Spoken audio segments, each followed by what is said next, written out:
so much out there as far as chemicals in our foods to try to make it better, chemicals that are coated on our utensils or silverware, things like that, that may scrape off. We have aerosols that we breathe in. We have cleaning products. Those are everyday things. How much of this should we be aware of that it might be damaging our eggs or the sperm? Well, for instance, we know Professor Shauna Twain, Swan, wrote a book called Countdown in 2017, and she alerted us to the fact that men's sperm counts have decreased by over 50% in 2 generations, and they're continuing to decrease. And the reason she believes this is the case is because of endocrine disrupting chemicals in the environment. So the same is happening for women. It's a big, big factor, and it's totally ignored by conventional medicine because, well, conventional doctors are not trained in this.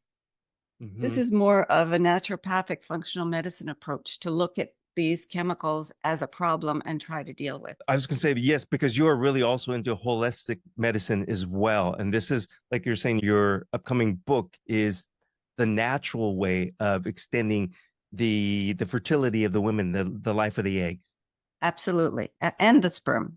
and the sperm. Yeah. Yes. So I have a whole chapter on endocrine disrupting chemicals and how to avoid them. And as you mentioned, they're in the air, the water, our food. But what's even more distressing is that they're in our personal care products that we slather all over our bodies, our shampoos, our body washes, and there's a ton of them. So I send all my patients to the environmental working group. Do you know what that is?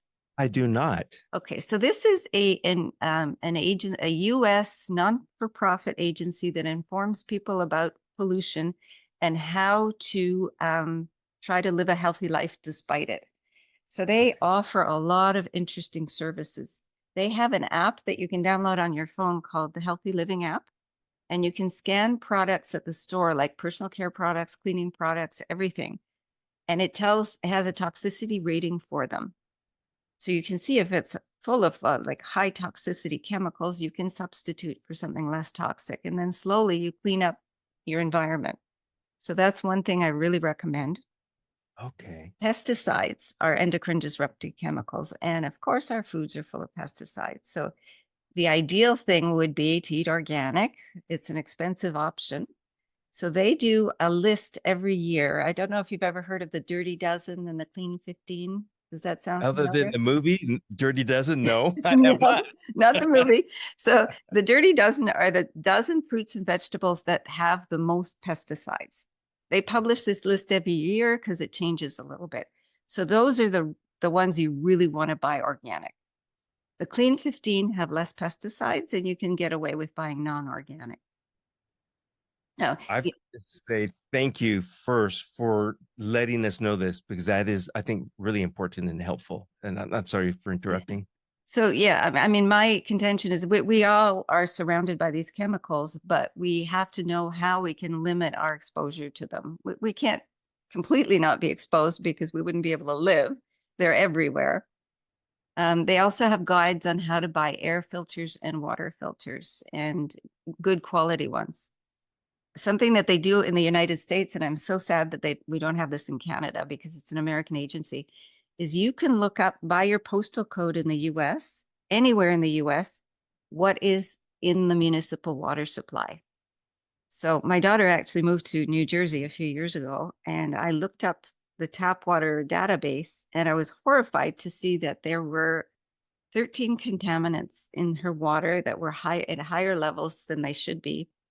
And they were things like chloroform, which used to be used as an anesthetic agent. I don't think it is anymore. I don't know what it's doing in the water. Another one was hexavalent chromium, which I don't know if you remember the Aaron Brockovich case years ago. Yes. Yeah. That's what was contaminating that place, and they had to shut that town completely. They just razed it to the ground because of contamination. Well, there was another chemical that I used to burn warts in the office, and it was in the water.